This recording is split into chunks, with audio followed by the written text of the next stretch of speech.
Pozrite sa na svoj jazyk. Vidíte na ňom povlak? Alebo je čistý, ružový a lesklý?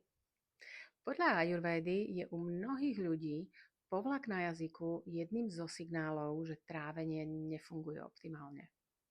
Keď je trávenie oslabené, potrava sa nedokáže spracovať dostatočne rýchlo a dostatočne dokonale.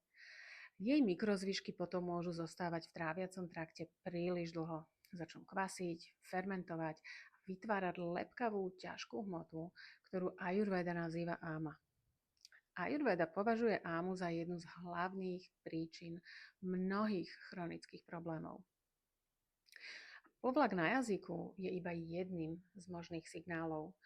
Možno ho ani nemáte, ale cítite únavu, ťažobu, nafúkovanie, výkyvy energie, časté tráviace problémy, mentálnu úľavu alebo ťažkosti so sústredením. Práve o tom, ako zlepšiť trávenie a znížiť tvorbu ámy, budem hovoriť oveľa hlbšie na ďalšom online webinári o trávení. Link nájdete v komente.